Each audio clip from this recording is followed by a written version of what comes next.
Okay, how would a recruiter find you? All right.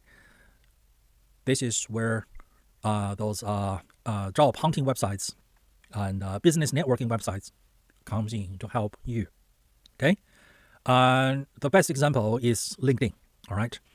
And you should always keep your LinkedIn profile up to date with your most current situation.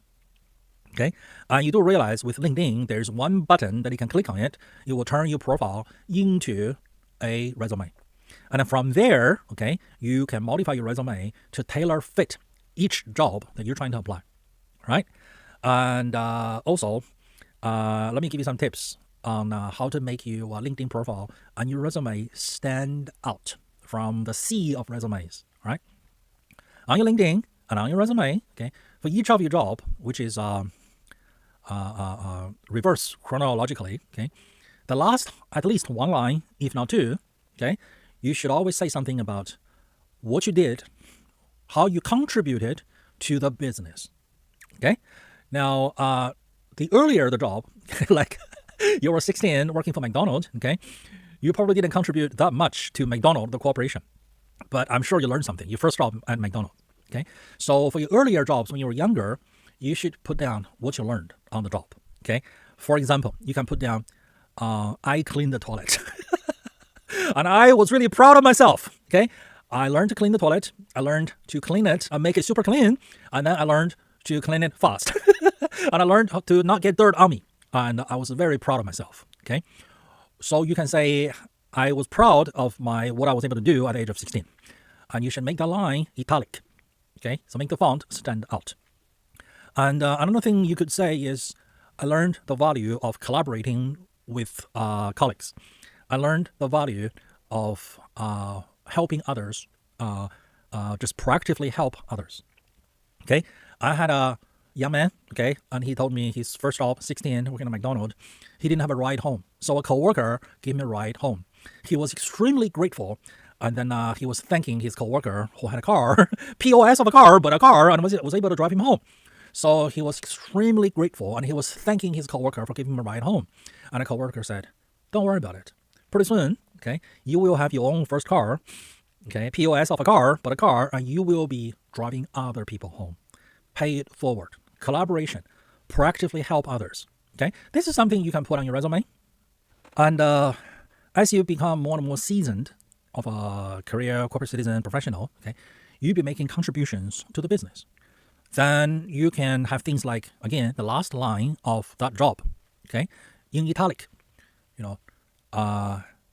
helped finish the project 10 weeks ahead of time, helped to finish the project on time, under budget, or, something like trained 3 other employees under me, and wrote a software that is still being used today, 5 years down the road, or something like that. Help the company to save $1 million.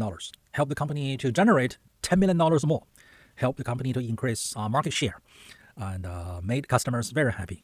And because of my project, because of my professionalism, the government customer decided to renew their contract with our company, or something like that. Okay, it's the last line of the section of you worked for ABC company. The first 4 lines are what you did, okay, what new technologies you learned, what technologies that you had, what skills you had that you employed, you deployed there. But the last line is what you did for the business. Okay, employers love it. Why? Because let's put yourself in the shoes of an employer. All right, I'm sure you've hired plumbers, you've hired electricians, you've hired auto mechanics. Okay, if you were to hire a plumber to come and fix your leaky toilet, what are you going to be thinking? Okay, do you care where he went to plumbing school? Do you care if his truck is a Ford or a Chevy or a Toyota?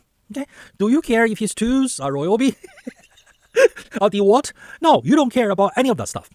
You care about, can he come? How soon can he come? What's his rate? Okay. And what's his reputation in the neighborhood? What has he done for the grandma, okay, across the street with a leaky toilet? Those are your concerns. So those are the concerns of a corporate hiring manager. Okay, if I were to hire a person, total stranger off the street, to fulfill this vacancy and give him a salary, a job, okay, these are the qualities that I'm looking for, all right?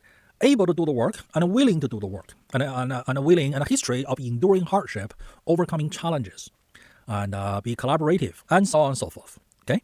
So you have it, then make sure you tell the prospective customer, which is the hiring manager, about it. Okay? Imagine a plumber with a great reputation, a great skill. Nobody knows about it. How is he going to get hired? You got these two plumbers, both got good reputation, okay, both got good skills, okay, both are willing to come. You only heard this one with a good reputation. The other one, okay, he doesn't tell you about his skill, his reputation. He missed out. You're not going to hire him, are you? Because you don't know about his good qualities, his reputation, his good skill set, and so on and so forth. Okay, that's trick number one. Last line, say something about what you did to help the company and make it italic so it stands out for the eye. And the second trick is people don't print out resumes anymore. People read them on the computer. Okay, a lot of this is to do with people are not in the office, people are at home, and there isn't a printer you can print for free. Cartridges cost money, and people can just read on the screen. So why print? Okay, printing, especially in the office, usually it's a black and white printer, but people read on the screen. You could use color. So, okay, carefully go through the job description for each job you're trying to apply, and capture all the keywords. Okay. And make sure your resume will use the exact keywords that the hiring manager is looking for.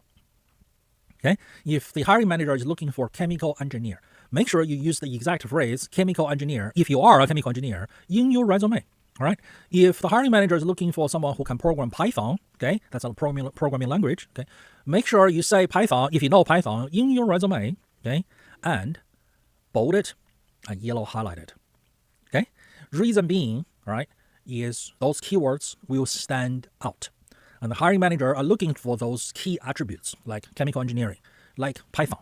Okay. So as they scan your resume, okay, those words are jumping out at him. This will make your resume more attractive than your competitors. And you should have your LinkedIn updated, okay, and you should have your most updated resume on all the other job search employment websites, Monster or what have you, they're competitors, okay? And even if you're not job hunting, especially if you're not job hunting, okay? I learned this concept at a very young age. I think I was maybe 18, and one evening, okay, I walked past a real estate office, and there was a gentleman standing there at the window. The office is already closed, but they have their houses for sale displayed in the window with all the attributes, how many bedrooms, and the asking price. Okay, and there was a gentleman standing there reading the advertisement. So being young and naive and inquisitive, I just asked him. I said, are you looking to buy a house or are you trying to sell your house? He said, no, I'm not buying. I'm not selling. Okay, I have my own house, okay, which I'm paying the mortgage. I said, so why are you looking at house prices? He said, I want to know, since I bought it, okay, a few years ago, okay, price has changed. I want to know how much is my house, okay? What's the price on the market today? Let that sink in, okay? Even if you are not job hunting, okay, you should always know your present market value on the job market. If something were to happen to your job, if you were in need, all of a sudden you are in need of looking for a job, okay, you never know. Large corporations, they may shut down a division, shut down a branch, okay, move their operation cross-country, cross-continent, okay, and your job is vanished. Overnight. It happens all the time, all over the world, okay? You need to be prepared. That is how you, the career-oriented professional, is being a prepper. You're always ready, okay, at the drop of a hat to go find another job. Or employers and recruiters are calling you in peacetime when you are not in need of a job. Okay, they're calling you. And also, another reason that peacetime, that is, you are happily employed, you are not unemployed, you haven't got fired, and the recruiters are calling you, you're not in desperation. You are in a very, very good negotiation position. I'm sure you've heard negotiate from strength. So when you have a job, okay, you're happily employed, you're gainfully employed, you're happy where you are, and recruiters call you, okay, you can take it or leave it. Okay, I'm listening, all right, what you got? And you can tell them, I'll think about it. Would you rather be the chaser or the chased? Okay, and also, recruiters, they know how to be discreet, okay, not letting your current employer find out about it. And before, they would call you and they would ask you, are you able to speak? Okay, you might have to step out. You might have to say, I'm gonna have to call you back during lunchtime. I might have to call you back after 5. Okay, so I can step out of the office and call you from my car, and so on and so forth. They understand all of that. Okay, they're very discreet. It's part of their professionalism. And today, a lot of this are done over email, so you got nothing to worry about. And I'm sure you have multiple email addresses. There's one from your work, okay, john.smith@abccompany.com. And you have one for you, family and friends, okay, john.smith@yahoo.com, okay, and you have one just for job hunting, okay, john.smith@gmail.com. You might have another one for your side hustles, for whatever business idea you have. All right, you might have another one, that's an old one, john.smith@hotmail.com. You use it to give out to potential spammers. Any company, any website asking you for an email address, you just give them that one, which you will never check, maybe once a month, or when you have the need, okay? So recruiters, they know how to be discreet, okay? And they will contact you, okay? They will not blabber it all over the place. They will ask you if it's convenient, okay? I remember years ago, there's one recruiting agency's website, okay, that had a special button. And the button says, quick, click here if the boss is coming. And you click on that, it will go to the weather. So you should have your LinkedIn, okay, constantly updated. You should have your resume, okay, always polished up, okay, on monster.com or whatever job seeking website, okay, and it's all free for you to use, okay. Who pays? The recruiter pays, okay. As a candidate, okay, you should use LinkedIn, and you should have connections with other professionals, and recruiters will be sending you connection requests, okay. LinkedIn is just like Facebook, except Facebook is Friday night at the bar. Everybody is on their worst behavior. LinkedIn is Monday morning office. Okay, everybody is on their best professional conduct. And recruiters will be contacting you, okay.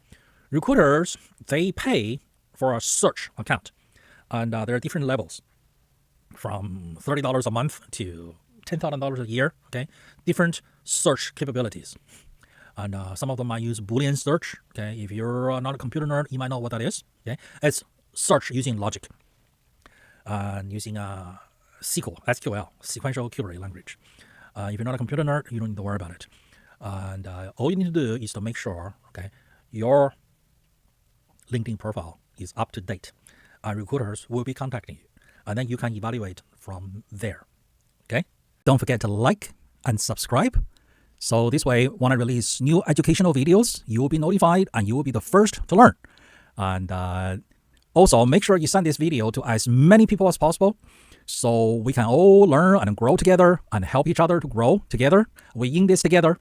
And if you need private coaching, business consulting, or training, feel free to contact me. And my contact details are linked below.